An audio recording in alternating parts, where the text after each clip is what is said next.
같이 볼 말씀은 빌립보서 3장 4절부터 14절까지인데요. 제가 읽도록 하겠습니다. 나 역시 육체를 신뢰할 수 있지만 그렇게 하지 아니하노라. 만일 어떤 다른 사람이 육체를 신뢰할 만한 것이 자기에게 있는 줄로 생각하면 나는 더욱 그러하니라. 나는 여드레 만에 할례를 받은 이스라엘의 줄기에 속한 자요 베냐민 지파요 히브리 사람들 중에 히브리 사람이요 율법에 관하여는 바리새인이요 열심에 관하여는 교회를 핍박하고 율법 안에 있는 의에 대해서는 비난받을 것이 없는 자로다. 여러분 지금 누구에 대해서 얘기하는 건지 아시겠죠? 바울이 자기 자신에 대해서 말하는 겁니다. 그러나 무엇이든지 내게 이득이던 것들, 곧 그것들을 내가 그리스도를 위해 손실로 여겼느니라. 참으로 의심 없이 내가 모든 것을 단지 손실로 여기는 것은 그리스도 예수 내 주를 아는 지식이 뛰어나기 때문이며 또 내가 그분으로 인해 모든 것에 손실을 당하고 그것들을 단지 배설물로 여김은 내가 그리스도를 얻고자 함이요. 율법에서 난 나 자신의 의가 아니라 오직 그리스도의 믿음을 통한 의, 곧 믿음으로 말미암아 하나님께로부터 난 의를 가지고 그분 안에서 발견되려 함이라. 이것은 내가 그분과 그분의 부활의 권능과 그분의 고난들의 참여함을 알고자 하며 그분의 죽으심과 일치하게 되어 어느 방식으로든 내가 죽은 자들의 부활에 도달하고자 함이라. 내가 이미 도달한 것처럼 여기지 아니하고 이미 완전한 것처럼 여기지도 아니하며 다만 나는 그리스도 예수님께서 나를 붙잡아 이루시고자 하신 그것을 붙잡으려고 뒤따라가노라. 형제들아, 나는 아직 내가 붙잡은 줄로 여기지 아니하고 다만 한 가지 일을 행하노니 곧 뒤에 있는 것들은 잊어버리고 앞에 있는 것들에까지 이르려고 나아가. 다 같이요. 14절만 읽겠습니다. 그리스도 예수님 안에서 하나님의 높은 부르심의 상을 위하여 표대를 향해 밀며 나아가노라. 아멘. 자, 여기 여러분들이 그 8절 끝에 보면 내가 그리스도를 얻고자 하며 찾으셨습니까? 오늘 그리스도를 얻고자 헌신하라. 이런 제목으로 여러분에게 말씀을 드릴게요. 자, 우리가 계속 헌신에 대해서 공부를 하고 있는데 헌신이란 뭡니까? 헌신이란 몸과 마음을 바쳐 힘을 다하는 거예요. 그래서 예를 들어서 아프리카 사람들의 빈민 구제를 위해서 헌신했다 그러면 그 아프리카 사람들의 그 빈곤을 퇴치하고 그들의 그 어려운 삶을 돕기 위해서 정말 힘을 다하고 최선을 다했다. 그렇게 말할 수가 있는 거죠. 여러분, 그리스도인은 뭐에 헌신해야 합니까? 가장 가치 있는 일, 가장 귀한 일, 그것에 헌신해야겠죠. 왜 그렇습니까? 그렇게 하지 않고 별로 의미 없는 것에 헌신을 해버리면 여러분들이 나중에 후회하게 돼요. 아, 그때 그러지 말았어야 했는데 이런 후회를 하게 될 거라는 거죠. 자, 그래서 그리스도인은 복음을 전하고 교회를 세우는데 헌신할 필요가 있습니다. 자, 복음을 전한다는 건 누군가 구원받도록 돕는 것이고요. 교회를 세운다는 건 구원받은 사람들이 더 강하게 되도록 돕는 거예요. 이런 일들을 하는 거죠. 여러분, 그 예수님께서 주님을 부인했던 제자 베드로에게 그가 이제 부인하기 전에 하셨던 말씀이 있어요. 알고서. 내가 내 믿음이 쇠하지 않도록 기도하였으니. 그렇게 하면서 뭐라 그러시냐면 내가 돌이킨 후에 내 형제들을 강건하게 하라. 그렇게 말씀하셨어요. 그러니까 우리가 하나님의 은혜, 긍휼 이런 걸 입을수록 우리에게서 나타나야 될 열매는 뭐냐면 내 형제들을 강건하게 하는 거예요. 근데 형제들을 강건하게 하는 것을 어떻게 할 수 있습니까? 이 교회 생활을 통해서 그걸 실천할 수가 있는 거죠. 여러분과 제가 교회를 세우는 일에 참여해서 다른 지체들을 세우려고 합니다. 그리스도인의 삶은 말로나 행동으로나 생각으로나 다른 지체들을 쓰러뜨리는 게 아니라, 그럴 수도 있겠지만 그러면 어떻게 해야 돼요? 그거 회개하고 버려야죠. 항상 어떻게 됩니까? 다른 사람을 세우려고 해야 돼요. 내 말로 세우고 내 행동으로 세우고 이렇게 해서 그 사람이 힘있게 살아갈 수 있도록 돕는 게 그리스도인의 삶이라는 걸 알아야 되는 거죠. 우리가 그런 삶에 헌신해야 되는 거예요. 근데 이제 아이고 나는 힘이 없어. 그거 내가 그거 젊은 사람들이나 하는 일이지. 이렇게 생각할 수도 있고요. 교회를 세우려면 좀 돈이 필요한 거 아니야? 그래도 뭐 갖다 바쳐야 되는데 돈이 있어야 하지. 난 돈도 없고. 아이, 그건 또 어른들이나 하는 거 아닙니까? 그 이제 나같이 어린 사람이 공부하기도 바쁜데 내가 그걸 어떻게 합니까? 이렇게 생각할 수도 있다는 거죠. 근데 제가 지금 말씀드리려고 하는 건요, 나이가 많아도 할 수 있고요, 이제 곧 죽음을 앞두고도 할 수 있어요. 그리고 병들어서 누워서도 할 수 있어요. 그리고 어린 사람도 할 수 있어요. 학생들도 할 수 있어요. 남자도 할 수 있고 여자도 할 수 있고 누구나 정말 이것에 헌신하는 건요, 모든 그리스도인이 다 할 수 있는 거예요. 나는 돈 없는데, 돈하고 상관없어요. 이 헌신은 돈하고 상관없어요. 이게 정말 가장 중요한 거예요. 그게 뭔지 궁금하시지 않습니까? 바울이 그걸 얘기하고 있어요. 자, 오늘 성경을 보세요. 8절, 다 같이 한 목소리로 8절을 읽어보겠습니다. 읽겠습니다. 참으로 의심 없이 내가 모든 것을 단지 손실로 여기는 것은 그리스도 예수 내 주를 아는 지식이 뛰어나기 때문이며, 또 내가 그분으로 인해 모든 것에 손실을 당하고 그것들을 단지 배설물로 여기면 내가 그리스도를 얻고자 하며. 자, 여기서 바울이 굉장히 뛰어나다고 생각하는, 가장 중요하게 생각하는 게 뭐냐면 그리스도를 아는 지식이라고 그랬어요. 그리스도를 아는 지식에 대해서 말하고 있어요. 그리고 또 바울이 정말 가치 있다고 여긴 게 뭐냐면 여기 8절 끝에 그리스도를 얻는 거 이렇게 말하고 있어요. 자, 그래서 오늘 우리 마라나타 침례교회 성도님들이 할머니든지 할아버지든지 아주 어린 그리스도인이든지 초등학교 그리스도인도 있잖아요. 초등학교 그리스도인도 여기 있네요. 중학교 그리스도인도 있고, 이 모든 사람들이 우리가 헌신해야 될 영역, 헌신해야 될 부분이 뭐냐면 그리스도를 얻는 거, 그리스도를 더 아는 거, 여기에 헌신할 필요가 있다는 거죠. 이거는 뭐 돈 들어가는 일이 아니잖아요. 이건 건강해야만 하는 것도 아니에요. 아픈 사람도 할 수 있어요. 병원에서 누워있는 사람도 할 수 있어요. 그러니까 이거를 우리가 오늘 배워야 돼요. 아, 바울이 이렇게 중요하게 생각한 이거, 우리가 이거에 헌신해야 되는구나. 헌신이라는 게 뭐라 그랬어요? 몸과 마음을 바쳐 힘을 다하는 거라 그랬잖아요. 이걸 얻으려고 힘을 다하는 게 우리 모두에게 필요하다는 거죠. 그래서 오늘 제 설교는 뭐냐면 바울이 헌신하는 가장 가치 있는 일에 대해서 살펴보고, 또 그것을 얻기 위해 요구되는 게 뭔지를 살펴보고, 그렇게 헌신했을 때 우리가 누릴 수 있는 결과들, 이런 것들을 이 말씀을 통해서 보자는 거죠. 자, 그럼 먼저 바울이 헌신하려고 한 것이 무엇인지 보죠. 한 세 가지로 이 말씀을 통해 정리해 볼 수 있는데, 첫 번째가 그가 그리스도와 친밀해지고자 헌신했어요. 그러니까 어떻게 해서든지 그리스도하고 친해지려고 힘을 다했던 거죠. 여러분, 예수님하고 친하세요? 정말?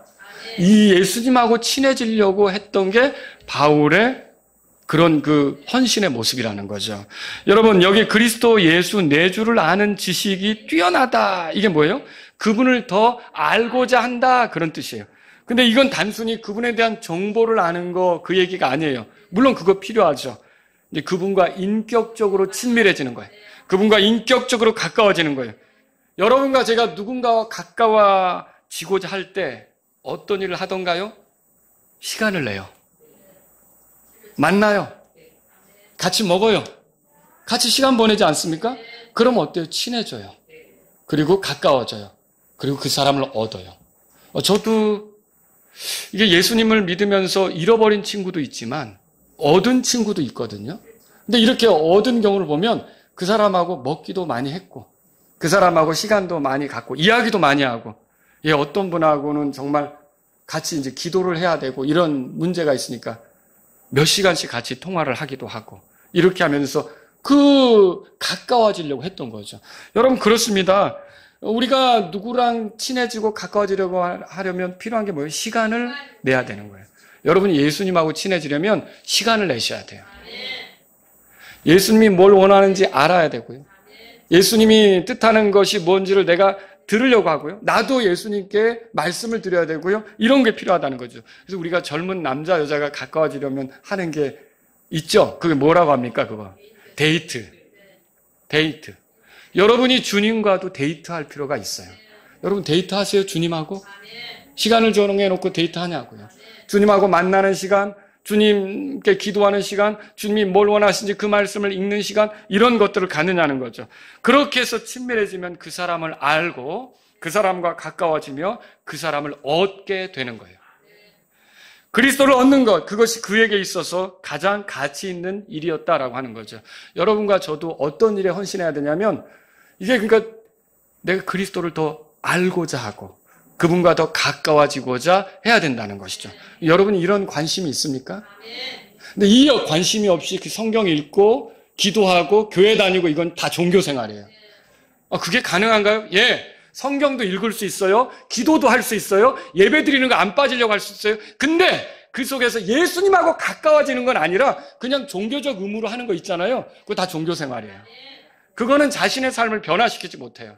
그런데 내가 성경을 읽을 때든지 기도할 때든지 예배를 드려 다닐 때든지 다른 사람과 교제할 때든지 항상 예수님을 생각하고 예수님하고 가까워지려고 한다. 그 사람의 삶의 변화가 나타나요. 우리가 그걸 알 수 있는 거죠. 여기서 얻는다라는 단어를 잠깐 살펴볼 필요가 있어요. 복음을 전할 때 우리가 영어로 soul winning 그래요. 그래서 어떤 분이 혼을 이겨오는 거라 그랬는데 참 어색한 번역이죠. winning. 이겨온다. win을 이긴다라는 뜻으로 번역하니까. 근데 실상 오늘 여기 예수님을 얻는다고 할 때 혼을 얻는다고 하는 그 표현 있잖아요. 그 win이 쓰여 있어요. 이게 예수님을 이겨온다. 그게 아니라 이걸 우리가 노아 웹스터 사전에서 찾아보면 획득하는 거예요. 그러니까 어떤 게임에서 얻기로 된 상이 있잖아요. 그걸 내 것으로 삼는 거, 그걸 얻는 거, 이거를 이제 윈한다. 얻는다. 그렇게 얘기하는 거죠. 그래서 여기서 우리가 생각해야 될 건 뭐냐면 그런 식으로 내가 그리스도를 더 누리고 얻는 것이 내 관심이어야 돼요. 예수님 믿으면서 기도하고 성경 보고 교회는 다니지만 예수님을 못 누리는 것처럼 빈곤한 삶이 없어요. 여러분은 어때요? 예수님을 누립니까? 예수님을 누리고 있냐고요. 예수님하고 친해져서 그게 제가 제 아내랑 친해지니까 어떻게 하냐면 제가 마음속에 먹었는데 그걸 얘기를 하는 거예요. 그러면 내 생각을 다 읽고 있구만. 그런 경우 없으세요? 아직 5년짜리는 없을 수 있어요. 부부생활 5년짜리는. 근데 한 30년 넘어가니까 내가 이렇게 생각하는데 몰퉁이 얘기하는데 여기다 CCTV 설치한 것 같아요. 어떻게 알았지? 이렇게 된다고. 어떻게 가까워지고 친밀해지면 그만큼 상대편 생각도 있는 거예요. 그럼 내가 예수님하고 가까워지고 예수님하고 친밀해지면 어떻게 될까요? 예수님이 뭘 원하는지, 이때 어떻게 말하는 걸 기뻐하는지, 이때 어떻게 처신하는 걸 기뻐하는지 예수님의 뜻을 간파하고 그대로 살게 돼 있어요. 이게 놀라운 거라는 거예요. 근데 예수님하고 가깝지 않은 사람은 기도하고 성경 보고 예배당 다녀도 다 예수님하고 상관없는 말이 나와요. 예수님하고 상관없는 태도가 나와요. 이 사람은 예수님을 안다고는 해도 제대로 하는 게 아니에요. 이게 불행한 기독교인이에요. 이 사람의 삶에는 변화가 없어요. 이거는 예수님을 얻는 게 아니에요. 예수님을 얻은 게 없어요. 그냥 종교적으로 기독교인 행세를 한 거지. 이거 비참한 거란 말입니다. 바울에게서 가장 가치 있는 일은 뭐냐? 예수님하고 친밀해지는 거예요. 오늘 이 설교를 들으면서 여러분들이 나도 예수님하고 더 가까워져야겠다.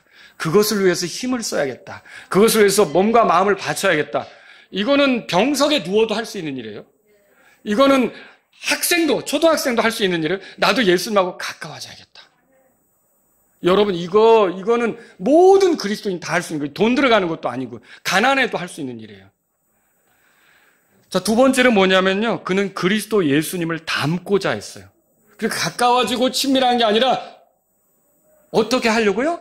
닮고자 했다고 했어요. 그리스도 예수님을 닮고자 했던 거예요. 이걸 위해서 우리가 몸과 마음, 이런 걸 바쳐서 힘을 다해야 되는 거죠. 여러분과 제가 헌신해야 될 영역이 뭐예요? 그리스도를 닮고자 해야 돼요.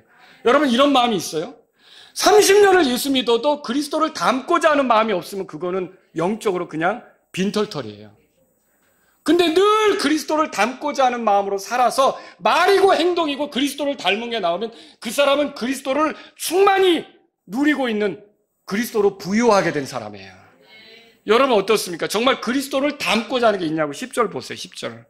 이것은 내가 그분과 그분의 부활의 권능과 그분의 고난들의 참여함을 알고자 하며 그분의 죽으심과 일치하게 되어 11절 다 같이요. 어느 방식으로든 내가 죽은 자들의 부활에 도달하고자 함이라. 정상적인 그리스도인은요. 그리스도와 친밀해지는 걸 넘어서 그리스도를 닮고자 해요. 그러니까 이제 부부가 닮는다는 말이 그 말이 있는 거예요. 아닌데? 근데요, 시간이 흐르면 닮게 돼요. 그게 이게, 처음엔 다른 환경에서 살아왔던 사람들인데, 두 사람이 어울려 살다 보니까 나중엔 비슷한 모습이 나오더라는 거죠. 이게 이제 3년짜리는 몰라요, 결혼 생활. 난 30년 가면, 아, 그런 게 있구나, 이렇게 생각. 예수님하고 오래 지내면, 결국 어떻게 되죠? 우리도 누굴 닮죠? 예수님을 닮죠. 근데 30년을 신앙생활 했는데 예수님을 안 닮았어요? 이거는 예수님을 얻지 못한 거예요. 아주 빈약한 그리스도인으로 산 거예요. 가난한 그리스도인으로 산 거예요. 예수님은 그걸 원치 않습니다. 예수님은 이 땅에 오신 목적이 양들로 하여금 생명을 얻게 하고 그 생명이 더 풍요롭게 되는 거였어요. 그러니까 우리가 영원한 생명을 누리는 것을 원했던 거죠. 영원한 생명을 누린다는 건 죽은 다음에 누리는 게 아니에요. 여러분에게 영원한 생명이 있습니까? 그러니까 내가 부모로부터 받은 그 생명으로 아주 힘들게 아주 육신적으로 육체로만 사는 게 아니라 지금도 내가 영원한 생명을 얻었으면 그 생명으로 생각하고 그 생명으로 말하고 그 생명으로 살기를 바라는 게 주님의 뜻이에요.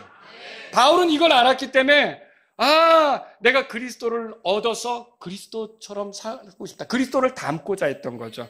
자, 여러분, 그러면 뭐가 이렇게 그리스도를 닮은 삶으로 만들까요? 이게 정상적인 그리스도인은 다 그리스도를 닮고자 한다 그랬잖아요. 그렇게 여러분 마음에 있었죠? 근데 대답해 보세요. 그게 잘 되던가요? 안 되던가요?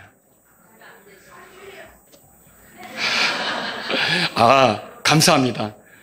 이게 잘 되면 너무 감사한 거죠. 근데 잘 안 되는 것도 있단 말이죠.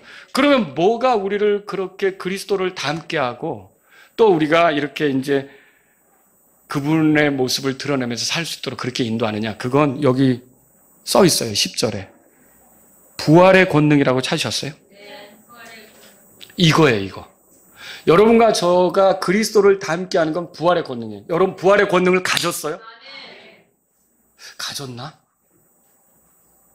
가진 거 맞아요? 이 부활의 권능은요, 그리스도인이라면 다 이미 가지고 있어요. 이 부활의 권능이 어떤 건데 에베소 1장을 펴보세요. 에베소 1장 펴보세요. 부활의 권능이 내게 있었다고? 그러니까 여러분이 언젠간 부활하는 거 아닙니까? 그렇죠? 이 부활의 권능이 있기 때문에 죄를 이길 수 있어요. 이 부활의 권능이 있기 때문에 마귀를 이길 수 있어요. 부활의 권능이 있기 때문에 세상도 이길 수 있어요. 궁극적으로는 우리가 죽어도 다시 살아나는 게 이 부활의 권능 때문이에요. 이것이 이미 우리에게 있어요.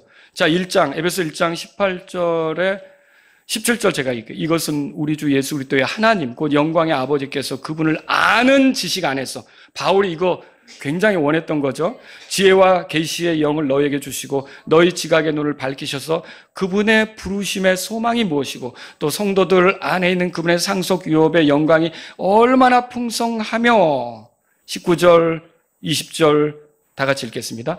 또 그분의 강력한 권능의 역사하심에 따라 믿는 우리를 향해 베푸신 그분의 권능의 지극히 위대하심이 어떤 것인지 너희가 알게 하려는 것이니 그분께서 그리스도를 죽은 자들로부터 일으키시고 하늘의 처소들에서 자신의 오른편에 그분을 앉히셨을 때 그분께서 그리스도 안에서 그 권능을 행하사. 자, 19절에도 권능, 그 다음에 20절에도 권능이 나오죠. 이 권능은 예수님을 죽은 자 가운데서 일으키실 때 나타났던 그 권능이에요.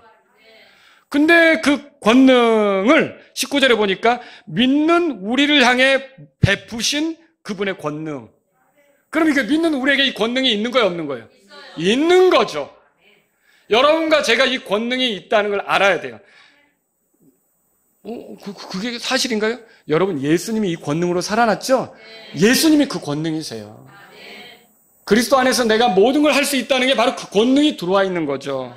그래서 여러분 이 권능이 내 안에 들어온 거예요. 그래서 21절에 그분을 모든 정사와 권능과 강력과 통치와 이 세상뿐만 아니라 장차 올 세상에서 불리는 모든 이름들보다 훨씬 위에 두셨도다. 이 뛰어난 분의 권능이 우리 안에 들어와 있는데 이걸 어떻게 알 수 있냐? 예수님이 들어와 계시면, 예수님이 주님이시면 그 권능이 있는 거예요. 여러분과 저는 그렇게 알아야 되는 거예요. 근데요, 총이 있어도 총을 다룰 줄 몰라요. 그리고 쏴보질 않았어요. 그러면 총 잡고도 덜덜 떨겠죠. 근데 이 총을 다룰 줄 알고 총을 계속 사격 연습을 하면 어떻게 할까요? 미국에서는 이렇게 누가 침입을 하면 그 집 안으로 들어오면 총을 쏘을 수도 있대요. 그래서 가끔 미국 사람들 총 쏘러 연습하러 가더라고요. 그러니까 이게 그 총 쏘는 훈련이 돼 있으면 어때요? 위급한 상황에 총을 쏠 수가 있겠죠? 근데 이게 훈련이 안 된 사람 어때요? 이게 있어도 못 쓰는 거예요. 부활의 권능도 마찬가지예요. 자기 안에 부활의 권능이 있는데 이거로 살아본 훈련이 된 사람은 늘 그게 나타나는 거고, 이걸 써보지 않은 사람은 어때요? 있어도 부활의 권능이 뭐예요? 육체의 아주 짓눌림만 있어가지고 힘들게 인생을 사는 거예요. 여러분, 주님은 우리가 그렇게 사는 걸 원치 않습니다. 우리가 부활의 권능의 지극히 풍성한 위대함을 알고서 그 권능에 이끌려 살아가는 걸 주님은 원하신다는 거죠. 우리 그걸 알 필요가 있죠. 그래서 부활의 권능은 뭐냐면 죽은 자들 가운데서 부활하신 주께서 우리 안에 사시는 걸 말해요. 그럼 여러분, 그리스도의 권능이 내 안에 사시는 것을 우리가 어떻게 그걸 이제 우리 삶에 적용해 나갈 수가 있을까요? 여러분, 내가 어떻게 예수님을 닮은 모습이 나올까요? 그건 내 힘으로 안 되는데, 부활의 권능이 있어야 되는데 어떻게 예수님을 닮은 모습이 나올까요? 갈라디아서 2장 20절에 보면 믿음으로 그게 되는데, 어떤 믿음이냐? 들어보세요. 내가 그리스도와 함께 십자가에 못 박혔으나. 내가 그리스도와 함께 십자가에 못 박혔다는 거죠. 여러분, 인간 인동서는 이미 죽었어요. 믿음으로 그렇게. 우리가 예수님 피로 우리의 죄들이 용서됐다고 믿죠? 그것과 똑같은 방식으로 그 사실을 믿는 거예요. 나는 죽었다. 근데 그 믿음대로 살지 못하면 또 내 어떠함이 드러나서 복잡하게 되는 거죠. 근데 나는 이미 그리스도와 함께 십자가에 못 박혔어요. 죽었어요. 그럼에도 불구하고 내가 사노라. 그러나 내가 아니요. 다만 그리스도께서 내 안에 사시는 것이라. 여러분 안에 그리스도가 사신다고 믿으세요? 근데 그리스도인인데도 자기 안에 그리스도가 사는 걸 몰라요. 총이 있지만 총이 어디다 틀어박혔는지 몰라요. 그러니까 어때요? 내 삶의 방식이 그냥 내가 부모로부터 유전으로 받은 그 방식으로만 생각하고 그 방식으로만 말하고 그 방식으로 행하는 거예요. 그러면 열매가 있어요? 없어요? 열매가 없죠. 힘이 없는 거예요. 그런데 저와 여러분들에게 어떤 것이냐면 이게 그리스도께서 내 안에 사시고 그분이 나의 권능이고 그분이 나의 부활의 권능인 걸 믿으셔야 돼요. 그래서 내가 말하는 게 내가 아니요 그리스도가 말하기 시작할 때, 내가 아니요 그리스도가 생각하든 내가 생각하기 시작할 때 그 사람의 삶에 변화가 있는 거고 그게 그리스도를 얻은 삶의 모습이 되는 거죠. 근데 그게 없이 그냥 그리스도가 내 안에 산다는 것조차도 생각을 못하고 끙끙거리며 사는 거예요. 여러분, 우리 안에 누가 산다고요? 그리스도가 사시는 거예요. 이제는 내가 아니요 내 안에 그리스도께서 사신다. 이렇게 할 때 우리가 그리스도를 닮은 모습이 나오는 거예요. 나는 그렇게 할 수 없어요. 나는 절대로 그렇게 할 수 없어요.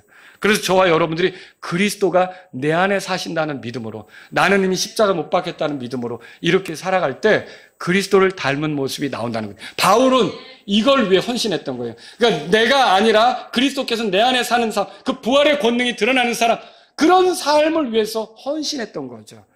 여러분과 저에게도 필요한 헌신이 그거예요. 이거는 할머니도 필요하고 할아버지도 필요하고 학생들도 필요한 거예요. 청년들도 이 헌신이 필요한 거죠. 이거 평생에 이 헌신이 필요한 거예요. 자, 세 번째는 뭡니까? 그래서 예수님처럼 살고자 헌신했던 거예요. 자, 그분의 부활의 권능에 참여한다면 그분의 고난들에도 참여할 수 있어요. 이게 그분처럼 사는 거예요. 그래서 여기 10절에 보세요. 이것은 내가 그분과 그분의 부활의 권능과 뭐라고 돼 있죠? 그분의 고난들에 참여함을 알고자 하며, 그분의 고난들에도 참여하는 거죠. 여러분, 고난들은 여러 가지가 있겠죠. 내가 잘 스스로를 관리하지 못해서 오는 고난도 있고, 내가 지혜롭게 처신하지 못해서 오는 고난도 있고, 또 내가 죄를 져서 당하는 고난도 있고, 나는 잘못을 안 했지만 내 믿음을 연단시키려고 내가 더 하나님께 기도하도록, 내가 더 하나님께 붙도록 오는 고난도 있겠죠. 다양한 고난이 있어요. 근데 여러분과 제가 그리스도를 닮아간다면, 그리고 그분처럼 살고자 한다면 그 고난들을 대하는 태도가 달라요. 모든 일에 감사하게 됩니다. 베드로전서 2장 21절에 이렇게 베드로가 말했어요. 이는 참으로 너희가 이것을 위해 부르심을 받았기 때문이라. 자, 우리가 구원으로 부름받은 게, 그래서 오늘날 유행하는 그 성공신학 있죠. 성공신학 뭐예요? 예수님 믿으면 안 아프다. 예수님 믿으면 성공한다. 예수님 믿으면 출세한다. 예수님 믿으면 만사형통이다. 맞아요, 여러분? 예수님 믿어도 아파요. 예수님 믿어도 그 시험 받는데 떨어질 수 있어요. 예수님 믿어도 어려운 순간을 겪을 수, 예수님 믿어도 내 주변에 나를 괴롭히는 사람이 생겨날 수 있어요. 그런데 그런 걸 위해 우리가 부르심을 받았다는 거예요. 뭐 순탄하고 평탄하고 아주 나이스하고 좋은 그런 것만을 위해서 부름받는 게 아니라는 거죠. 왜요? 우리 앞서가신 예수님이 어떻게 살았어요? 고난의 길을 가셨잖아요. 그렇기 때문에 우리도 그걸 위해 부름받았고요. 이는 그리스도께서 우리를 위해 고난을 받으셨고 너희가 그분의 발자취를 따라오도록 우리에게 한 본을 남기셨기 때문이라. 그럼 뭐 우리도 어떤 길을 가라는 거예요? 고난의 길을 가라는 거죠. 그럼 목사님 예수님 믿는 거 되게 힘들겠네요. 여러분 이게 힘든 게 맞습니다. 십자가로 가는 거죠. 그렇지만 세상이 이해할 수 없는, 우리의 생각이 이해할 수 없는 하나님의 평강이 우리를 주장할 수 있는 거예요. 그러니까 남들은 그러면 다 자빠지고 아주 죽겠다 그러고 절망하고 탄식하고 그냥 죽어버리는 게 낫겠다고 하지만 우리는 바로 우리 안에 계신 그 부활의 권능이 있기 때문에 그런 고난을 겪어도 하나님을 찬양하고 이게 전부가 아니고 우리는 주님께서 우리를 알고 계시고 우리를 돕고 계시고 우리를 이끌고 계시고 우리를 얼마든지 우리를 인도해 주실 수 있다는 믿음으로 이겨갈 수 있는 거죠. 이게 우리에게 있는 거 아닙니까? 누구든지 하나님의 뜻대로 살고자 하는 자는 핍박이 있다고 디모데후서 3장 12절에 말했어요. 그리고 바울은 주 예수님의 이름을 위하여 결박당하는 것뿐만 아니라 죽는 것도 각오했다고 그랬어요. 우리는 조금만 어려우면 어때요? 막 불평하고 원망하고 초조하고. 근데 여러분 안에 그리스도가 있고요. 나를 그리스도를 닮게 하고 있고요. 그리스도처럼 살게 한다는 그게 있으면 우리의 신앙의 가치는 사업이 번성하고 우리가 뭐 안 아프고 우리가 출세하고 그게 아니라 모든 순간을 거쳐서 예수님을 더 얻는 거예요. 그게 우리가 그리스도인으로 사는 목적이고 방향이라고. 그걸 위해 헌신해야 되는 거죠. 여러분 예수님을 믿으면 편하고 건강하고 성공하는 것처럼 이렇게 생각하는 사람, 그런 사람들은 어떻게 고난에 참여할 수 있겠습니까? 조금만 힘들어도 짜증나겠죠. 조금만 어려워도 괴롭겠죠. 근데 바울은 뭐라 그랬어요? 여기 내가 부활의 권능으로 그분의 고난에 참여함을 알고자 한다. 이게 뭔 말이에요? 그분처럼 살고자 한다. 근데 그분처럼 사는 걸 생각해 보질 않았어요. 왜? 그분을 얻는 거에 관심이 없으니까. 그런 그리스도는 빈약하게 살 수밖에 없는 거예요. 열매가 있겠어요? 변화가 있겠어요? 저 여러분의 삶에 정말 그분을 얻기를 원하고 그분이 나와 가깝기를 원하고 그분을 닮기를 원하고 그분처럼 살기를 원한다면 고난이 왔을 때에도 십자가를 생각하겠죠. 주님이 힘든 걸 생각하겠죠.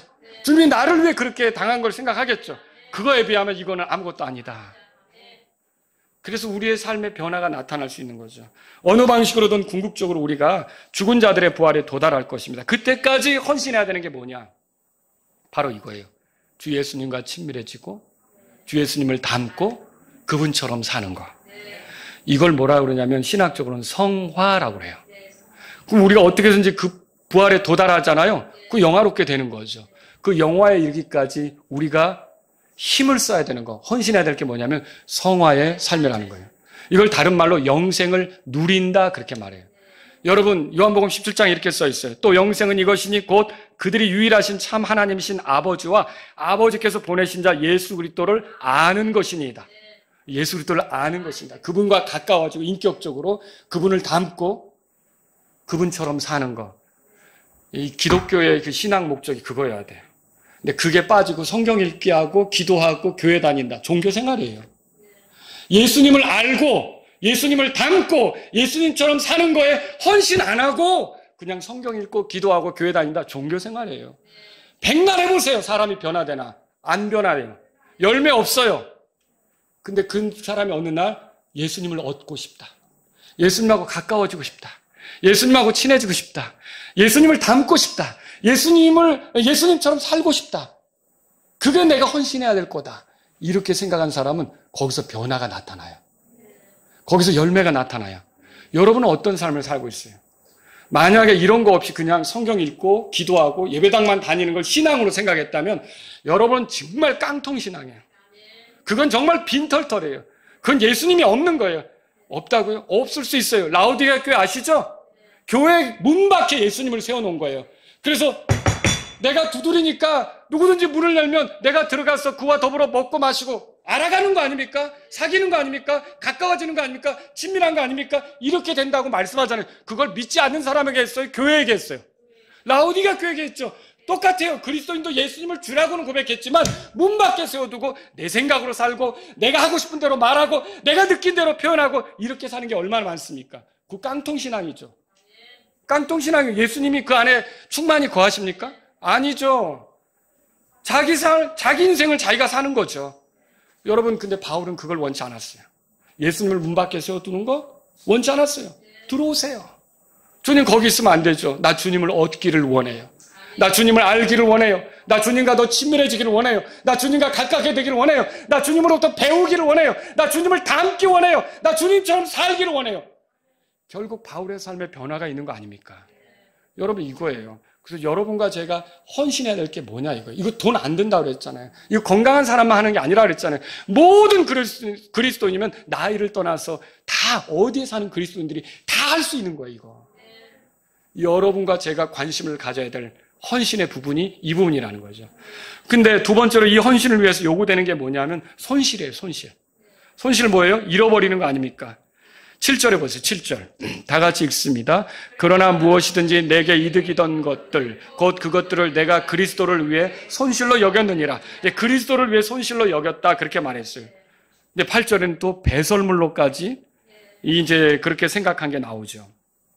여러분, 이득이었던 것을 손실로 여길 수 있었던 것은 왜 그러느냐? 그 이득거리 있잖아요.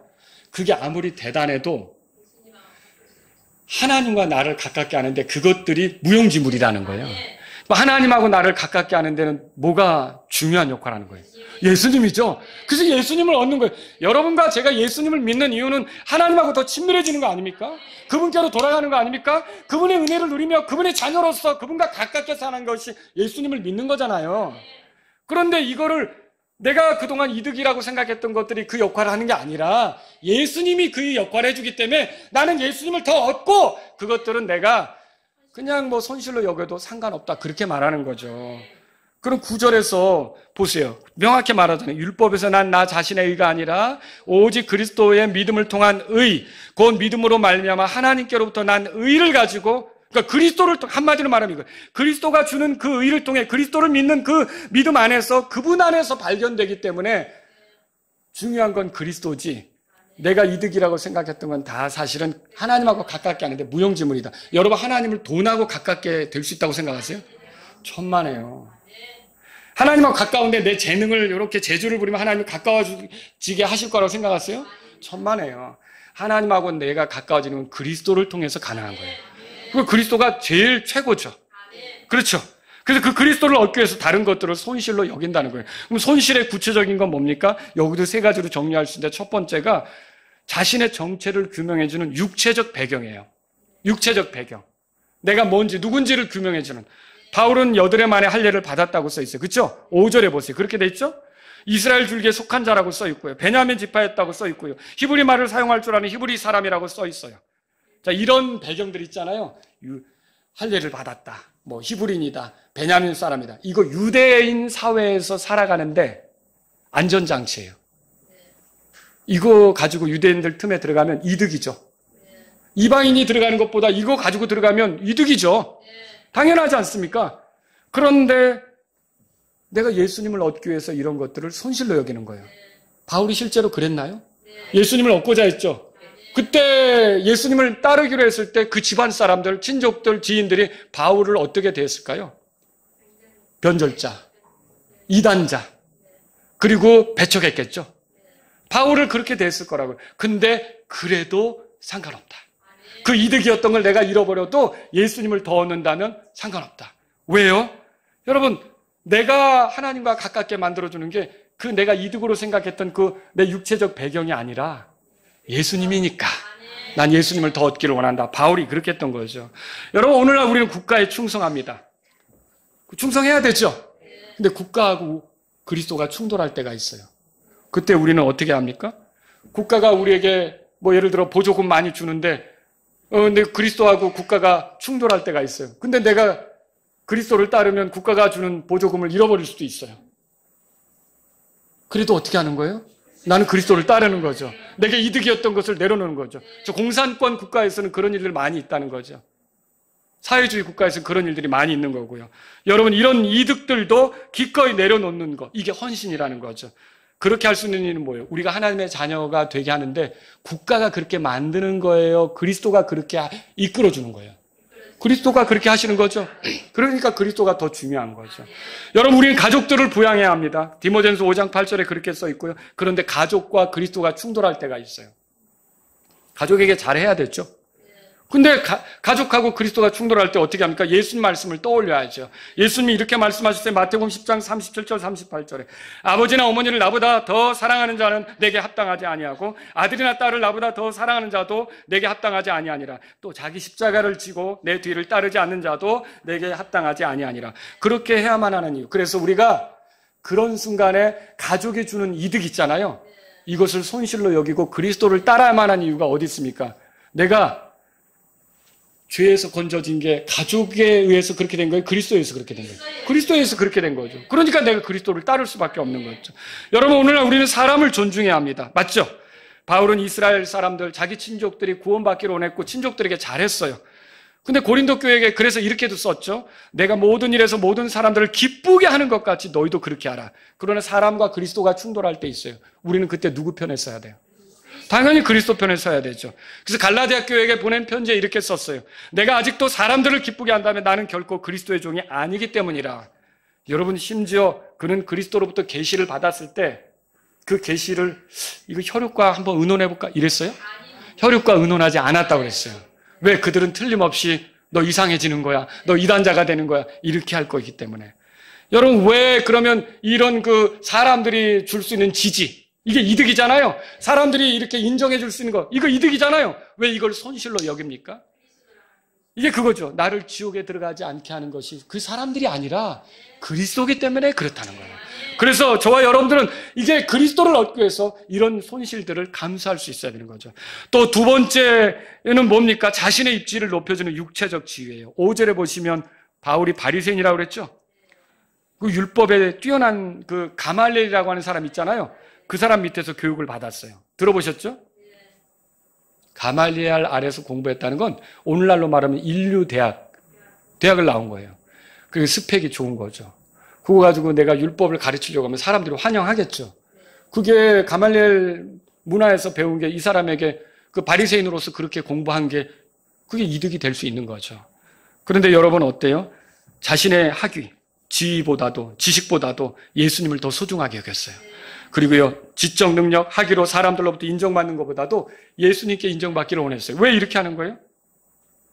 아니, 그런 그 사회적인 그 교육적 지위 있잖아요. 이게 나를 하나님과 화해시키는 게 아니라 누가 나를 하나님과 화해시켜요? 그리스도이기 때문에. 그래서 그리스도를 더 얻기를 원했던 거죠. 여러분 6절에 보시면요. 그가 바리새인이었고요. 율법 안에 있는 의에 대해서 비난받을 것이 없다 그랬어요. 이게 종교적 지위가 나오죠. 그런 율법의 조회가 기뻤고 유대 사회에서 그 율법을 잘 안다는 건 좋은 스펙이죠. 근데도 이런 것들을 그래서 그들 사회로 들어가면 종교적으로 뭔가 위치를 점할 수 있는 아주 이득이 되는 거지만 이걸 손실로 여겼어요. 왜 그렇습니까? 그런 것이 그를 구원하는 것이 아니라 예수님이 그를 구원하기 때문에 그걸 손실로 여겼다는 거죠. 또 여러분 여기서 세 번째, 자신의 삶을 자극하는 육체적 야망도 손실로 여겼어요. 자, 6절에 보니까 그는 구원받기 전 열심히 교회를 핍박하면서 유대교회 안에서 인정받고자 했다 그랬죠. 그런데 이제는 그리스도를 얻고자 하면서 유대인들에게 인정받고자 했던 그 야망을 내려놓은 거예요. 사람들에게 인정받는다, 이득이 되겠죠. 근데 그리스도를 얻고자 하는 자마다 그런 이득도 손실로 처리해버릴 수가 있어야 되는 거죠. 왜 그래요? 내 야망의 성취가 나를 하나님하고 더 가깝게 하는 게 아니라 그리스도가 나를 하나님하고 더 가깝게 하기 때문이라는 거죠. 그래서 여러분과 제가 야망이 있어도 그리스도를 얻기 위해서, 그리스도를 더 알기 위해서 내려놓는 것, 그게 헌신이라는 거죠. 그리고 그 헌신은 손실을 감수하는 거다. 그게 헌신이라는 거죠. 자, 이제 크게 세 번째로 바울이 헌신했을 때 누린 결과가 뭔지 말씀드릴게요. 중부메일이라고 하는 신문이 있는데 한 논설위원이 써놓은 기사를 읽게 됐어요. 그분의 글을 참조하면서 말씀드립니다. 지금은 은퇴했지만 한창 전성기를 달리던 피겨스케이팅 김연아 선수 아시죠? 2010년 밴쿠버 동계올림픽에서 금메달을 획득했어요. 피겨스케이트 역사상 무결점 연기로 세계 최고 기록 점수를 갱신하며 금메달을 목에 건 김연아 선수에 대해서 당시 세계 언론들이 뭐라 그랬느냐? 전율을 느끼게 하는 경기였다. 그리고 얼음 위에 그린 걸작 이런 찬사를 보냈다고 합니다. 근데 피겨 여왕으로 등극한 그녀에게 어떤 일이 있었느냐? 경기를 하기 전 하루 전날까지 매일 300번씩 이거 있잖아요. 뭐 휙 하고 딱 착지하는 거. 네. 그 연습을 하루에 300번씩 하는 거예요. 근데 그렇게 300번을 매번 성공하느냐? 300번을 뛸 때 20%는 넘어진대요. 20%. 그러면은 300에 20%면 60번 아닙니까? 하루에 엉덩방아를 몇 번 찢는 거예요? 60번을 찢는 거예요. 근데 60번만 찢는 게 아니라 이거를 그러면 경기 전날만 연습하고 경기하러 갑니까? 1년 동안 하는 거예요. 그럼 1년 동안 한다면 이 엉덩방아를 평균적으로 1만 8천 번 정도. 여러분 그거 아시겠어요? 그렇게 엉덩방아를 찌면서도 멋진 그 연기를 보이려고 그 좋은 모습을 보이려고 그 훈련을 계속 한다는 거죠. 그래서 브라이언 오쇼 코치라고 하는 사람이 김연아 선수의 유일한 결점은 연습을 지나치게 많이 하는 것. 이렇게 얘기까지 했다고 해요. 소문난 연습벌레였던 거죠. 한마디로 말하면 금메달의 영광을 얻기 위해서 얼마나 헌신했는지 알겠죠. 얼마나 이 연습을 했는지 알겠죠. 여러분 장차 저와 여러분들은 그리스도의 심판석에 설 겁니다. 아시죠? 그리스도의 심판석은 믿는 사람을 심판합니까? 믿지 않는 사람을 심판합니까? 믿는 사람을 심판하는 거예요. 자, 그런데 거기서 선한 싸움을 싸우고 의의 길을 달려간 사람이 거기서 이제 상을 얻죠. 여러분이 성경 읽을 때 선한 싸움이라고 할 때 그 선한 싸움은 뭐냐면 쉽게 말하면 선의의 경쟁이라고 보셔야 돼요. 마귀랑 싸우는 게 아니에요. 그리스도인들끼리 다투는 거예요. 여러분과 제가 구원받았다면 이 선한 싸움에 들어선 거예요. 그러니까 그리스도인과 경쟁하는 거죠. 달리는 자가 많을지라도 상 받는 자는 몇 명이라고 그랬어요? 하나라고 그랬죠? 그러니까 저와 여러분들이 구원받았으면 이제 그 상을 향해서 뛸 수 있는 경기에 참여한 거예요. 근데 그 중에 어떤 사람은 정말 그리스도를 더 알고 가까워지고 더 닮고 더 친밀해지고 더 그분처럼 사는 모습을 드러내면서 그걸 위해서 날마다 엉덩방아를 찢는 것처럼 매번 실수해도 또다시 해보려고 하고 또다시 돌이키려고 하고 또다시 그래서 그리스도의 모습을 드러내려고 하는 그런 그리스도인이 있는가 하면 거기에 참여한 것도 모르고 그냥 성경 읽고 기도하고 예배당 가고 그리스도 닮는 거 상관없어요. 그리스도가 내 안에 사시는 거 상관없어요. 이렇게 사는 그리스도인도 있다는 거죠. 여러분 누가 상 받는지 알겠죠? 이렇게 자신을 그래서 14절 보세요. 14절 바울이 뭐라 합니까? 빌립보서 3장 14절에 다 같이 읽습니다. 그리스도 예수님 안에서 하나님의 높은 부르심의 상을 위하여 표대를 향해 밀며 나가노라. 예, 바울이 뭘 얘기하고 있는 거예요?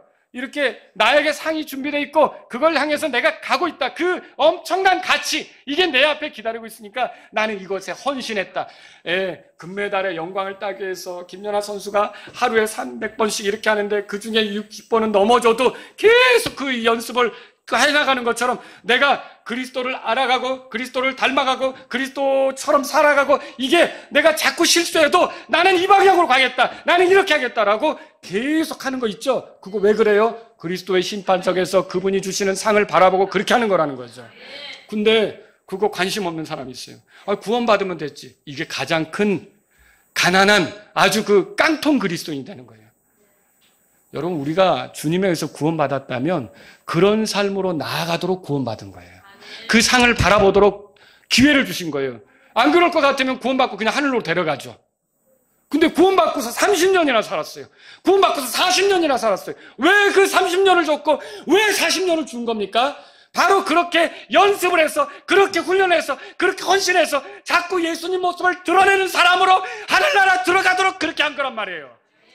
그런데 그런 것 없이 그냥 이제 구원받기 전의 모습이나 별반 다를 바 없이 말하고 행동하고 생각하고 하니까 어떻게 그리스도의 심판석을 바라보겠냐는 거죠. 저와 여러분들이 어떻게 살겠어요? 여러분과 저는 이미 그 경기, 선한 경쟁 거기에 뛰어들었다면 주님을 바라보고 주님 내가 자꾸 넘어져도 난 주님을 더 알기 원해요. 주님, 나는 더 주님을 만나기 원해요. 주님을 더 얻기 원해요. 주님 닮기 원해요. 주님처럼 살기 원해요. 주님처럼 말하고 주님처럼 행동하고 주님처럼 생각하기를 원해요. 그게 우리의 방향이어야 된다는 거죠. 그런데 그걸 잃어버리면 어떻게 하겠어요? 바울이 지금 여기서 얘기하는 게 그거라는 거죠. 이렇게 한다면 오늘날 우리는 직업을 선택하고 배우자를 선택하고 교회를 찾고 읽을 책을 고르고 영상 시청, 취미 생활하는 이런 모든 기준이 뭐가 돼야 될까요? 예수님을 더 얻는 거. 부활의 권능을 드러내며 그분의 고난의 길에 참여하는 거. 그분의 죽으심과 일치되는 거. 그분의 죽으심과 일치되는 거. 이거 굉장히 중요합니다. 그분의 죽음이 내 죽음이 되고 나는 이미 죽었습니다. 여러분, 그래서 내 생각, 내 행동, 내 말, 내 원함 이게 아니라 예수 그리스도와 가까워져서 그분을 닮고 그분의 모습을 드러내는 거, 거기에 헌신해야 되는 거예요. 이거 돈 듭니까? 이거 건강해야만 하는 겁니까? 이거 나이 들어야만 하는 겁니까? 이거 어떤 학교를 졸업하고 나서야만 하는 겁니까? 그리스도인이면 다 할 수 있는 거예요. 그래서 오늘 저와 여러분들 이 헌신을 알고 여기에 헌신해야 된다는 거죠. 말씀을 정리해 볼게요. 우리가 예수님과 가까워지고 그분으로부터 배워 그분을 닮고 그분처럼 사는 것에 헌신이 없다면 그건 종교생활이에요. 깡통 그리스도인이에요. 거지 그리스도인이에요. 빈털터리라는 거죠. 여러분, 그리스도로 충만해지길 바랍니다. 그리스도를 얻으라는 거죠. 툭 찌르면 그리스도가 나오도록, 그리스도처럼 말하는 게 나오도록, 그리스도처럼 행동하는 게 나오도록 그렇게 그리스도를 더 얻고 싶다는 갈망으로 헌신하라는 거죠. 우리에겐 그리스도의 심판석이 기다리고 있어요. 그곳에서 우리는 그리스도와 가까운 정도, 그리고 그리스도를 닮은 정도, 그분처럼 산 것으로 인해 상 받게 될 거예요. 바울은 그것을 위해 부르심을 받았다고 믿었고 그 부르심의 상을 위해 달려간다고 했어요. 그리스도의 심판석은 생각하지도 않고 예배당만 잘 다닌다. 이게 정말 깡통 그리스도인이라는 거죠. 가난한, 그리스도로 충만하지 않은, 수없이 회전과 착지 연습을 한 피겨 스케이팅 선수처럼 우리는 계속 그리스도 예수님을 닮고 그분을 알아가고 그분처럼 사는 것을 시도해야 하는 겁니다. 물론 우리는 넘어질 때도 있죠. 또 우리 힘으로 안 되는 것을 압니다. 그러나 내가 그리스도와 함께 십자가 못 박혔음을 믿고 내가 아니라 그리스도께서 내 안에 사시는 것을 인정하고 우리는 그리스도와 친밀해지고 그리스도를 닮고 그리스도처럼 사는 것, 그렇게 할 수가 있다는 거죠. 말과 행동과 생각이 달라질 수 있다는 거죠. 그리스도의 모습이 드러날 수 있다는 것이죠. 그게 그분을 더 얻는 거예요. 그분을 더 알아가는 거예요. 그것에 대한 헌신 없이 성경만 읽고 기도하고 교회 왔다 갔다 한다? 마라나타 침례 성도님들은 그러지 않았으면 좋겠어요. 그거 헌신해야 될 게 뭔지를 알아야 돼요. 부활의 권능이 우리에게 있어요, 없어요? 이미 있다 그랬죠. 근데 이게 또 부활의 권능이 있다는 건 날개를 달아준 것 같아요. 근데 새들 중에 보니까 날개를 달고도 못 나는 새가 있어요. 그죠? 날개를 달았으면 어떻게 해야 돼요? 날아올라야 되잖아요. 땅에만 붙어 있으면 안 되잖아요. 근데 부활의 권능으로 그리스도인에게 부활의 권능을 줬더니 하늘의 백성답게 영광스럽게 살아갈 생각을 해야 되는데 구원받기 전이랑 별반 다를 바 없이 말하고 행동하고 땅에만 붙어서 사는 거예요. 여러분, 우리는 그렇게 살아서는 안 된다는 거죠. 여러분과 제가 그 선수도 자기가 그 영광스러움을 이루려고 그렇게 훈련을 했는데 우리는 그거보다 더 큰 영광이 기다리고 있지 않습니까? 그렇다면 저와 여러분들은 어때요? 넘어져도 주님, 내가 다시 그리스도를 얻기 원합니다. 내가 실수했어도 부족했어도 주님, 내가 주님을 더 알기 원합니다. 주님과 친밀해지기 원합니다. 여러분, 예수님하고 친하세요? 이거 친해지려고 하시라는, 가까워지려고. 친하면 닮게 돼 있어요. 근데 왜 예수님 모습이 안 나오냐? 안 친한 거예요. 왜 예수님처럼 말 안 하느냐? 성경 보고 기도하고 예배당 왔다 갔다 하지만 예수님하고 안 친한 거예요. 나 친한데? 내가 그러니까 구원받은 거지? 아니라는 거죠. 정말 예수님을 얻은 게 아니에요. 예수님이 그 안에 있는 게 아니에요. 예수님이 생명으로 있는 게 아니라는 거죠. 이런 것들이 되지 않으려면 저와 여러분들이 바울처럼 내가 헌신해야 할 게 뭔지를 알고, 내 그리스도를 알기 원합니다. 그리스도를 얻기 원합니다. 그리스도와 친해지기를 원합니다. 그리스도를 닮기 원합니다. 그리스도처럼 살기를 원합니다. 이것에 저와 여러분들이 부지런히 관심을 갖고 헌신하기 바랍니다. 성화에 헌신하란 말이에요. 성화의 헌신. 내가 그리스도와 함께 죽었음을 믿고 내가 아니라 내 안에 그리스도께서 사시는 삶이 되었음을 인정하고 그대로 사시기 바랍니다. 저는 제발 아침에도 기도하고 그렇지만 우리 마라나타 침례교 성도들이 그리스도의 심판석에서 상 받으러 많이 불려나가게 해달라고, 우리 모두가 나중에 주님께서 우리 안에서 일하신 그 부활의 권능으로 주님을 아름답게 하다가 주님 앞에 설 수 있기를 바랍니다. 다 같이 일어서시겠습니다.